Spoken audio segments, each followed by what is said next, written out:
Hello everyone, स्वागत है आपका आपके अपने यूट्यूब चैनल त्यागराज क्लासेस में। मैं संजीव कुमार आपके सामने वर्ल्ड ज्योग्राफी की अपनी 6th क्लास लेकर आया हूँ। देखिए 6th क्लास में हम ये देखेंगे कि जिस टॉपिक को मैं आगे आने वाली सभी क्लासेस में पढ़ाना चाहता हूँ उसके लिए इस 6th क्लास को करना बेहद जरूरी है। अगर आप इस क्लास को बहुत अच्छे से करेंगे तो आने वाली जितनी भी क्लासेज होंगी और उनके जितने भी टॉपिक होंगे उन्हें आप बहुत आसानी के साथ कर लेंगे। देखिए मेरा मन था कि मैं आपको घास के मैदान कराऊं। घास के मैदान से क्वेश्चन पुटअप हो ही जाता है किसी भी एग्जाम में। और घास के मैदान पढ़ाने से पहले मैं ये चाहता हूं कि मेरे स्टूडेंट को वे चीज़ें पता हों जो चीज़ें बहुत ज़्यादा कन्फ्यूजन क्रिएट करती हैं, यानी कि वे शब्दावली पता हो जिनसे वह बहुत बेहतर तरीके से आगे आने वाली क्लासेस को कर सके। घास के मैदान के लिए बेहद जरूरी है कि प्रत्येक कटिबंध का पता हो, ताप के अनुसार पृथ्वी के कितने कटिबंध हैं ये पता हो, किसे हम शीत कटिबंध, किसे हम शीतोष्ण कटिबंध, किसे हम उपोष्ण कटिबंध, सम उपोष्ण कटिबंध, इस तरीके की शब्दावली जितनी भी हैं उन्हें हम आज डिस्कस करेंगे और बेहद ध्यानपूर्वक हम पढ़ेंगे ताकि आने वाली सभी क्लासेस को हम बहुत आराम से समझ सकें। और मैं अपनी पहली क्लासेस से कहता आ रहा हूँ कि आपको प्रत्येक क्लास को सिर्फ इमेजिनेशन की फॉर्म में देखना है ताकि आप बहुत अच्छे से चीज़ों को समझ पाएं। तो चलिए शुरू करते हैं। देखिए मैं उसी तरीके से आपको बता देना चाहता हूं जैसे मैं हर बार की तरह वर्ल्ड मैप से स्टार्ट करता हूं।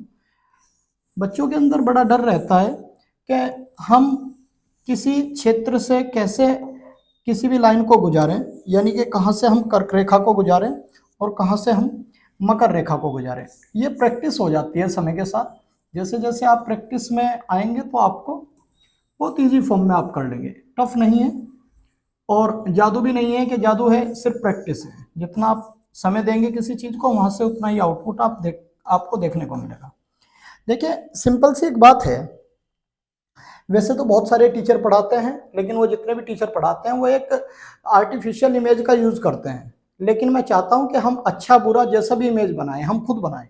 देखिए मैं बहुत सिंपल फॉर्म में कह रहा हूं कि एक लाइन है, ये लाइन और इस लाइन की एक खास बात यह है कि इंडिया से थोड़ा सा नीचे है। देख रहे हैं आप कि इंडिया से थोड़ा सा नीचे है। और आप ये भी देख रहे हैं कि जो लाइन है ये लाइन हमें लगभग बीच में दिखाई दे रही है, यानी कि पृथ्वी को लगभग दो गोलार्धों में इसे विभाजित करना है ना। इसका जो उद्देश्य है पूरे पृथ्वी को, चाहे वो जल पार्ट हो या वो स्थल पार्ट हो, है ना। तो इस लाइन को हम बोलते हैं बेटा इक्वेटर। इसके चार नाम है, मैं सभी बताऊंगा। सबसे पहले और सबसे इंपॉर्टेंट नाम है इसका 0 डिग्री अक्षांश। ठीक है बेटे, 0 डिग्री अक्षांश को हम इक्वेटर भी कहते हैं ना, इक्वेटर। अच्छा बेटे, इक्वेटर के साथ साथ इसे हम जो सबसे प्रमुख है इसका नाम, इसे हम विषुवत भी कहते हैं, विषुवत रेखा। अच्छा इससे भी इंपॉर्टेंट इसका नाम भूमध्य रेखा, भूमध्य रेखा। ठीक, तो भूमध्य रेखा तो बहुत नॉमिनल होता है कि नाम यूज होता है, लेकिन विषुवत नाम इसका बहुत ज्यादा, या फिर सीधा बोलता है 0 डिग्री लेटिट्यूड।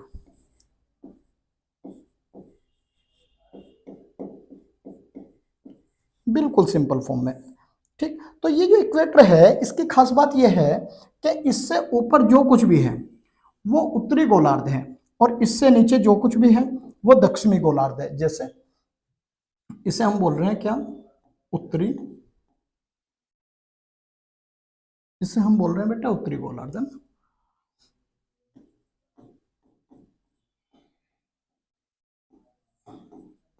इंग्लिश में से बोलते हैं नॉर्दर्न होमिस्फीयर, नॉर्दर्न होमिस्फीयर। ठीक है बेटे, ऐसे ही इससे नीचे जितना भी पार्ट है इसे हम बोलते हैं दक्षिण गोलार्ध, दक्षिण गोलार्ध, सॉरी इसे हम बोलते हैं बेटे दक्षिण गोलार्ध, यानी कि साउदर्न होमिस्फीयर।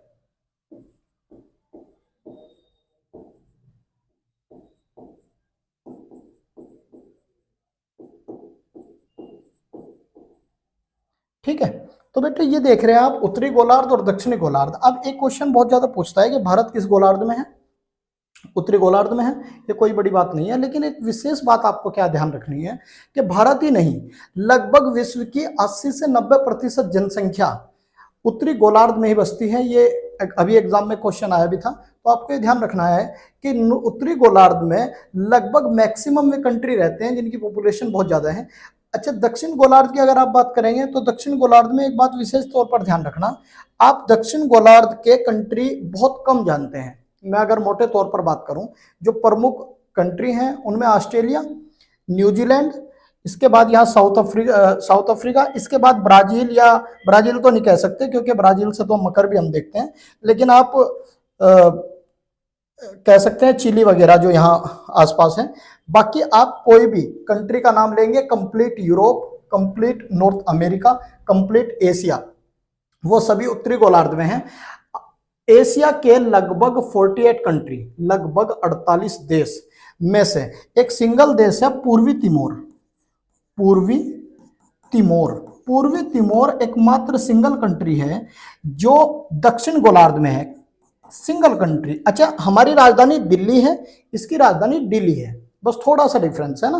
तो अगर ये पूछ लें कि भारत एशिया का कौन सा ऐसा देश है जो पूरी तरह दक्षिण गोलार्ध में है, तो दक्षिण गोलार्ध में केवल एशिया का पूर्वी तिमोर है। और एक बात ध्यान रखेंगे कि इंडोनेशिया दोनों गोलार्धों में है क्योंकि इसके कुछ आइलैंड्स ऊपर हैं और कुछ आइलैंड्स नीचे हैं। तो ये जो लाइन है, इस लाइन का एक काम है, इस लाइन का काम है बेटे कि हम देख रहे हैं, इस लाइन का काम है कि पृथ्वी को दो गोलार्धों में विभाजित करना, एक उत्तरी गोलार्ध, एक दक्षिणी गोलार्ध। फिर मैं दूसरी लाइन अब खींचता हूं, मैं दूसरी लाइन खींचता हूं, तो दूसरी लाइन में आप देखिएगा, ठीक है। अब ये दूसरी लाइन है और मैं इसे कहां से ले जाऊंगा ये देखिएगा।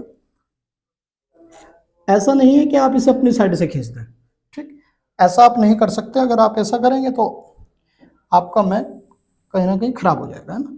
तो आपको बिल्कुल एग्जैक्ट उसी लोकेशन से लेकर जानी है। अब इसके भी मैं नाम बताऊं तो इसके नाम भी समझो। जब मैं 0 डिग्री से थोड़ा सा ऊपर जाता हूं, यानी कि 23.5, मुझे लग रहा है कि रिफ्लेक्ट हो रहा होगा ये कलर, शायद मैं ब्लैक ही कर लेता हूं, ठीक। तो ये ध्यान रखना है आपको। और मैं चलाऊं उत्तर में तो उत्तरी, और लेटी हुई रेखा है तो अक्षांश, ठीक। इसे हम बोलते हैं tropic of cancer. Tropic of cancer बड़े प्यार से समझेंगे, इंग्लिश में ट्रॉपिक ऑफ कैंसर और हिंदी में बहुत प्रसिद्ध नाम है कर्क रेखा। अच्छा, कर्क रेखा की क्या बात है कि ये हमारे 8 राज्यों से जारी है, और यह भी विशेष बात है कि एशिया के भी 8 ही देशों से जाती है। मैं अपनी एशिया वाली क्लास में से पढ़ाऊंगा, एशिया के भी 8 ही देशों से और भारत के भी 8 ही राज्यों से यह होकर गुजरती है।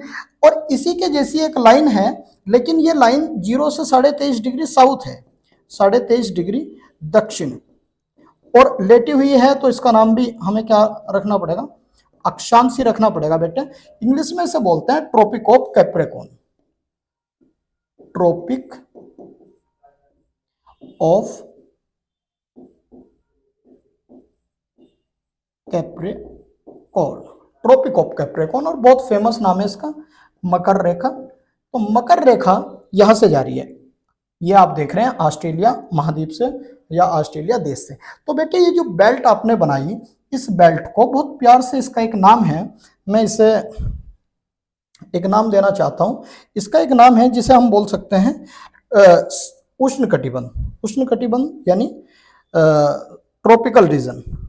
तो मैं थोड़ा सा कलर चेंज करके इसे इस तरीके से कर दूं ताकि आप इस चीज को समझ सकें। देखो ये जो पूरी बेल्ट, अब येलो कलर की आप बेल्ट देख रहे हैं, ये बेल्ट 23.5 डिग्री नॉर्थ और 23.5 डिग्री साउथ, यानी कि कर्क रेखा और मकर रेखा, कर्क रेखा और मकर रेखा के बीच का जितना भी पार्ट है पृथ्वी का, ग्लोब का, उसे सबको हम क्या कहते हैं, उसे बोलते हैं उष्ण कटिबंध। ये उष्ण कटिबंध की बेल्ट है, सूरज इस पर सीधा पड़ता है, ठीक। गर्मी बहुत ज्यादा होती है, तो हम इसे क्या लिखेंगे, हम इसे लिखेंगे इस पूरी बेल्ट को उष्ण कटिबंध, ठीक है बेटा। इंग्लिश में tropical region, tropical region, right. बहुत बेहतरीन सी बात है। हमने कि क्या पढ़ा है अभी, कटिबंध पढ़ा है, तो उष्ण कटिबंध। उष्ण कटिबंध में आसान हो जाएगा किसी भी घास के मैदान को बताना, किसी भी पहाड़ पर्वत को बताना, किसी भी प्रायद्वीप को बताना, वो बहुत आसान हो जाएगा ना। अब हम थोड़ा सा और आगे बढ़ते हैं, और आगे बढ़कर हम क्या करते हैं कि नए सिरे से हम ये देखते हैं कि अब मैं थोड़ा सा और नॉर्थ में जाऊंगा, और ये एक लाइन और मैं क्रिएट करता हूँ, एक लाइन और बना देता हूँ ऐसे। अच्छा, ये लाइन भी मैं देख रहा हूँ, इस लाइन का भी नाम, ये मैं चला हूँ जीरो से, तो जीरो से मैं 23.5 आया, अब मैं जा रहा हूँ 66, तो यहाँ मैं लिखता हूँ 66.5। अच्छा, ये ऊपर जा रहा हूँ तो उत्तरी लिखना पड़ेगा, और लेटी हुई रेखा है तो अक्षांश भी लिखना पड़ेगा, है ना। इसका नाम 66.5 डिग्री उत्तरी अक्षांश है। लेकिन 66.5 डिग्री उत्तरी अक्षांश के अलावा हम, क्योंकि आर्कटिक जो है महासागर वो बहुत पास है, तो इसका नाम हम आर्कटिक सर्किल, आर्कटिक सर्किल, यानी कि हिंदी में हम इसे कहते हैं आर्कटिक वर्त, आर्कटिक वर्त। ठीक है बेटे, इसका नाम है। ये ध्यान रखना है कहां से है, ये कर्क रेखा से ऊपर 66.5 तक हम देख रहे हैं। ऐसे ही एक लाइन मुझे नीचे खींचनी है, और मैं यहाँ खींच देता हूँ इस लाइन को। अच्छा, ये बात विशेष तौर पर आप ध्यान रखेंगे बेटा कि जो लाइन मैं खींच रहा हूँ, ये लाइन ना ही तो दक्षिण अमेरिका महाद्वीप से जाएगी, ना ही अफ्रीका कॉन्टिनेंट से जाएगी, और ना ही ऑस्ट्रेलिया के किसी भी देश से जाएगी। इसका नाम भी मुझे कुछ ऐसा ही रखना है। मैं यहाँ से चल रहा हूँ तो मैं साउथ में आया, और साउथ में 66.5 चला हूँ, तो मेरा काम होगा कि मैं इसे दक्षिण अक्षांश लिखूं। क्या लिखो बेटा, दक्षिण अक्षांश। लेकिन यहां अंटार्कटिका है, ठीक, ये अटलांटिक है, ये अंटार्कटिका है, तो इसी के नाम पर मुझे इसका नाम रखना पड़ेगा, या मुझे बताना पड़ेगा कि इसका नाम है अंटार्कटिक सर्किल, CIRCLE सर्किल। यानी कि हिंदी में मैं लिख देता हूं अंटार्कटिका वर्त। अब मेरा एक और कटिबंध जो है वो मैं देख रहा हूं तैयार हो गया, और इसके लिए मैं कलर ले लेता हूं पिंक, ठीक। तो अब यहाँ देखते हैं, पिंक नहीं, मैं कोई कलर ऐसा ले लेता हूं जो दिखाई दे, ग्रीन ले लेते हैं। अब देखो, ग्रीन कलर में देख रहा हूं, ये जो फिर यहाँ से यहाँ तक का जितना बेल्ट है, मैं इसे इस तरीके से इंडिकेट करना चाहूंगा। ये जितना भी आप बेल्ट देख रहे हैं नॉर्थ में और साउथ में दोनों साइड, ये सारा का सारा बेल्ट, ये सारी की सारी जो पेटी है ताप के अनुसार, और ऐसे ही ये नीचे भी,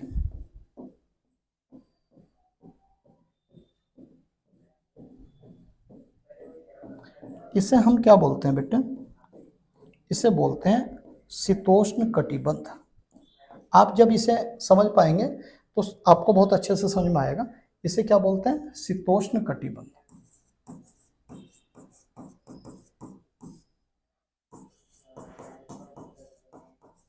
ठीक, शीतोष्ण कटिबंध। इंग्लिश में इसे बोलते हैं टेम्परेट जोन या रीजन।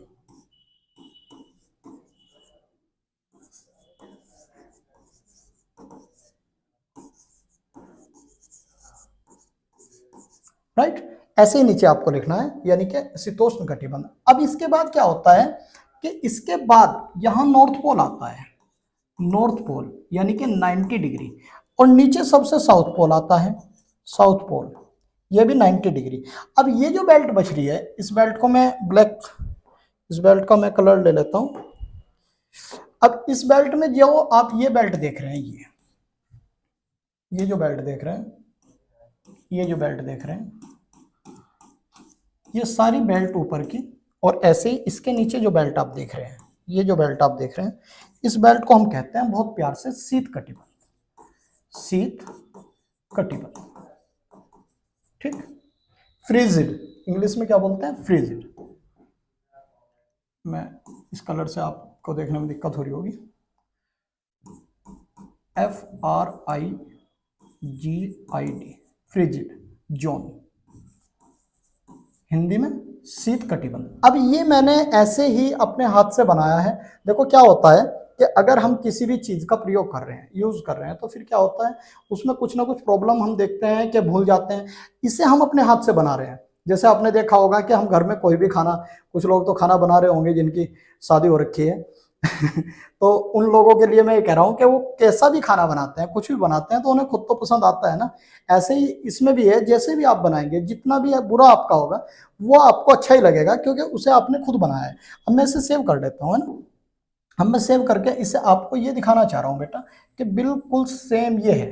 ठीक, ये जो लाइन खींची गई ये किसी इंस्ट्रूमेंट से या किसी उससे नहीं खींची गई, ये अपने आप इतनी बेहतरीन तरीके से बनाई गई। अब ये देखिए, ये था वो जिसके बारे में मैं बात कर रहा हूँ।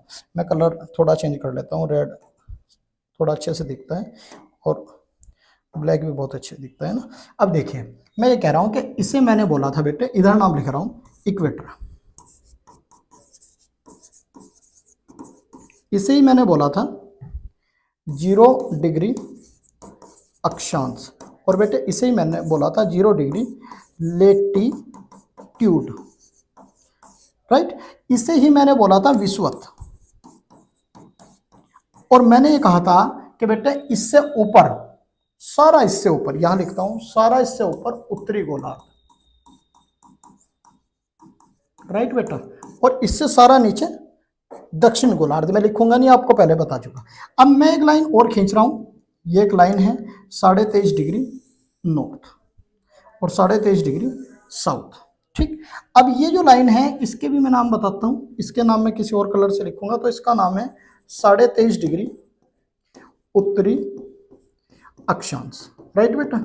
और इसी का दूसरा नाम मैं कह रहा हूं ट्रॉपिक ऑफ कैंसर। ठीक, इसे आप जानते हैं कि कर्क है, यहां छोटा सा लिख देता हूं कर्क, और ऐसे ये है, इसका नाम है 23.5 डिग्री दक्षिणी अक्षांश, यानी कि लेटीट्यूड, और इसे हम बोलते हैं tropic of Capricorn, tropic of Capricorn. ठीक, CAPRICORN। ये जो रीजन मेरा यहां बिल्कुल साफ स्पष्ट जो आ रहा है, इसे मैं कह रहा हूं उष्ण कटिबंध, यानी कि ट्रॉपिकल रीजन, ट्रॉपिकल जोन। बहुत सिंपल पड़ेंगे, है ना। इसके बाद में एक लाइन थोड़ा सा गैप लेकर मुझे खींचनी पड़ेगी, थोड़ा सा गैप। ठीक, इसके भी मैं नाम बताता हूं। इसका यहां से जब नाम पढ़ते हैं हम, तो सॉरी, इसका नाम बेटे ये पढ़ते हैं 66.5 डिग्री 66.5 उत्तरी नॉर्दर्न अक्षांश लेटीट्यूड, राइट। और इसका ही दूसरा नाम क्या है, आर्कटिक, आर्कटिक सर्किल। ठीक, थोड़ा गैप है यहाँ, आर्कटिक सर्किल। इसे ही हम कहते हैं आर्कटिक वर्त, हिंदी में इसे क्या कहते हैं हम, आर्कटिक वर्त। और बेटे ऐसे ही ये नीचे है, इसका नाम है 66.5 डिग्री दक्षिणी अक्षांश, राइट। इसी का दूसरा नाम क्या है, अंटार्कटिका, अंटार्कटिक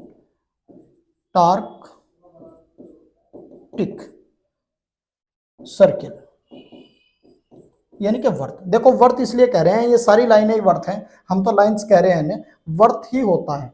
किसी भी गेंद के ऊपर, किसी भी ग्लोब के ऊपर, पृथ्वी के ऊपर आप लाइन खींच ही नहीं सकते, आप हमेशा वर्त ही खींचेंगे, गोला ही खींचा जाएगा, इसीलिए हम वर्त कहते हैं। अब देखो दो जोन यहाँ तैयार हुए हैं मेरे, और मैं उन दोनों जोन की बात कर लेता हूँ, यहां से यहां तक और यहां से यहां तक, इसे हम कहते हैं शीतोष्ण कटिबंध,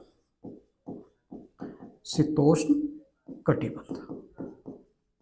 ठीक है बेटा, नीचे भी हम इसे हम क्या कहते हैं, शीतोष्ण कटिबंध। ठीक, इंग्लिश में टेम्परेट जोन।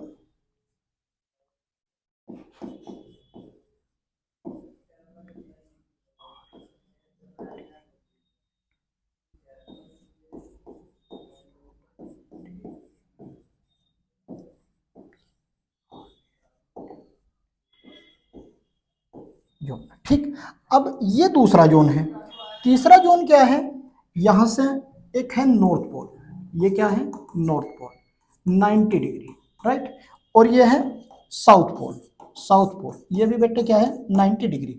अब ये जो हम देख रहे हैं तीसरा कटिबंध है, ये यहां से यहां तक और ये यहां से यहां तक, इसका नाम शीत कटिबंध है बेटा, शीत कटिबंध। और खास बात ध्यान रखना मेरे बच्चे, इस शीत कटिबंध में सूर्य का प्रकाश बहुत कम पड़ता है और यही कारण है कि ये ठंडा है, बहुत ज्यादा ठंडा है।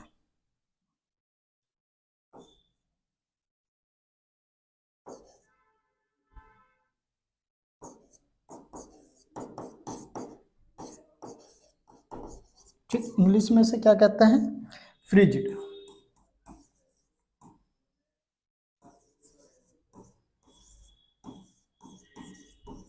Frigid zone. ठीक, अब ये तीन कटिबंध है। अगर आप मेरे से कहोगे कि सर थोड़ा वर्ल्ड मैप की इमेज बनाकर दिखाएं, तो मेरे हाथ में है, क्योंकि मैं किसी इमेजिनेशन का प्रयोग तो कर नहीं रहा, मैं तो डायरेक्ट अपने हाथ से क्रिएट कर रहा हूं। तो मैं इसमें सबसे पहले देखूंगा कर्क कहाँ है, और अगर मुझे कर्क मिल जाएगी तो मैं यहां अपना प्यारा इंडिया बना दूंगा। ठीक, हालांकि थोड़ा नीचे आएगा, ऐसे आएगा है ना। अब जब ऐसे आएगा तो मुझे पता है कि इक्वेटर टच नहीं करता इंडिया ना, और फिर मैं यहीं से ऐसे, ये ऐसे अफ्रीका महाद्वीप बना दूंगा, और ऐसे अफ्रीका महाद्वीप से तीनों जारी होंगी, ऐसे कर दूंगा, और फिर मैं यहाँ इन दोनों से दक्षिण अमेरिका को ऐसे गुजारूंगा, और फिर ये नॉर्थ अमेरिका होगा, और फिर ये ऐसे इस तरीके से होगा। तो मैं ये कह रहा हूँ कि आप भी ऐसे ही करेंगे। मुझे तो थोड़ा सा आइडिया हो गया, क्योंकि मैं बहुत दिनों से ऐसे करा ही रहा हूँ। तो आप भी ऐसे ही करेंगे, आपको ये पता रहेगा कि हाँ इतना हिस्सा जो है वो किस में है, ये सारा यूरोप यहाँ आएगा, ये सारा यूरोप हम देख रहे हैं, और इस तरीके से, और फिर इससे ऊपर आप देख रहे हैं। तो ये एक इमेजिनेशन की फॉर्म में कुछ भी मुश्किल नहीं है। अच्छा, मैंने इसे थोड़ा सा इजी करने की कोशिश की है। ये क्लास 6, 7, 8 की रेंज का है। जब हम 9, 10, 11, 12 के बारे में पढ़ेंगे या उस लेवल का पढ़ेंगे, तो इसमें 2-3 शब्दावली और आएंगी, जिनके बारे में मैं कह रहा था कि अर्ध उष्ण कटिबंध किसे कहते हैं, या फिर उपोष्ण किसे कहते हैं, या समशीतोष्ण किसे कहते हैं, मध्य अक्षांशीय किसे कहते हैं, आगे मिल जाएगा। मुझे पता है कि मुझे अपने स्टूडेंट को देना क्या है। मैक्सिमम टीचर के की प्रॉब्लम क्या है पता है, नॉलेज उन्हें है, बहुत अच्छा पढ़ाते हैं, लेकिन वो ये जज नहीं कर पाते कि उसे अपने स्टूडेंट को देना क्या है। एक छोटा सा एग्जांपल है, मुझे पता है कि मेरा जो स्टूडेंट है, वो मेरा स्टूडेंट ऐसा है कि उसे मुझे अभी वॉकर चलाना है, वॉकर चलाने की स्थिति में है, वो साइकिल नहीं चला सकता, और मैं उसे बुलेट की चाबी दे दूं। बहुत अच्छा आप पढ़ाते होंगे, बहुत अच्छे से आप जानते होंगे, बहुत सारे टीचर की बात कर रहा हूं मैं, लेकिन आप जानते हैं कि आपका स्टूडेंट का लेवल क्या है। एक छोटी सी और बात भी है कि अगर मैं उसे सबसे पहले मैं वॉकर दूंगा, वो धीरे धीरे चलना सीखेगा, फिर मैं उसे साइकिल दूंगा, फिर मैं बाइक दूंगा, फिर मैं बुलेट दूंगा। तो ये एक सीक्वेंस को मैं फॉलो कर रहा हूँ। एक छोटी सी बात और भी है कि टीचर के अंदर ये क्वालिटी होनी चाहिए, बहुत सीधे शब्दों में, कि टीचर बिल्कुल ऐसे होना चाहिए जैसे हम किसी शादी में जब जाते हैं, तो हमें जब किसी बच्चे के साथ फोटो खिंचाना होता है तो हम उसके लेवल पर आते हैं, हम बैठ जाते हैं। जब हम नीचे बैठकर उसके साथ फोटो खिंचाते हैं तो दोनों का एक साथ फोटो आता है, दोनों बहुत अच्छे से दिखाई देते हैं। लेकिन अगर मुझे किसी बच्चे के साथ फोटो खिंचाना है, उसका लेवल ये है, और मैं अपना बड़ा लेवल करके घूम रहा हूँ, तो मैं अपनी जगह हूँ, मेरे और उस जो स्टूडेंट है उसके बीच कभी भी कोई ऐसी बाउंडिंग हो ही नहीं पाएगी कि वो मुझे बहुत अच्छे से समझ सके। इसके लिए मुझे क्या करना पड़ेगा, मुझे स्टूडेंट के लेवल पर जाना पड़ेगा। इसीलिए मैं अपने इस प्ले लिस्ट में आपको यही बता रहा हूं कि मुझे आपके लेवल पर जाकर डायरेक्ट आपके माइंड पर काम करना है। देखिए, मैं ऑनलाइन प्लेटफॉर्म बनाने में थोड़ा लेट हो गया। मुझे ऑनलाइन प्लेटफॉर्म कोरोना काल से पहले बनाना था, लेकिन अगर मैं उससे पहले बनाता तो मैं कॉपी पे काम करता, नोट्स पर काम करता, फेयर रफ नोट्स पर काम, और जब मैं डायरेक्ट आपके माइंड पर काम करूंगा तो उसका रिजल्ट आपको देखने को मिलेगा। बहुत सारे टीचर जो काम कर रहे हैं वो ये कर रहे हैं कि इस टाइप की जितनी भी चीज़ें हैं वो पहले यूज कर लेते हैं, और मैं चाहता हूं कि मैं उन चीज़ों को बाद में यूज करूं। देखिएगा, यही सब वो यूज करते हैं। देखिए, इस टाइप की वो चीज़ें यूज करते हैं, और वो ये कहते हैं कि ये हमारा ट्रॉपिकल है ना, ट्रॉपिकल रीजन है, ये सब ट्रॉपिकल है।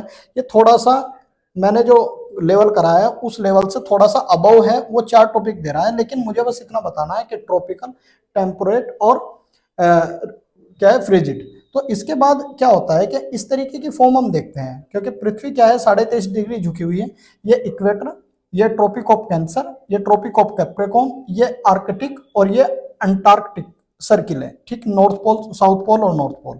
इसके बाद मैं आपको ये कह रहा हूं कि पृथ्वी इस तरीके से रहती है, ये इमेजिनेशन की फॉर्म है, और इन फॉर्म का बहुत अच्छे से मैं यूज करूंगा, बहुत ही अच्छे से यूज करूंगा, बहुत अच्छे से बताऊंगा कि कैसे ऐसा होता है कि भारत में मई जून जुलाई में बहुत ही ज़्यादा गर्मी होती है और ऑस्ट्रेलिया में इस दौरान ठंड देखने को मिलती है।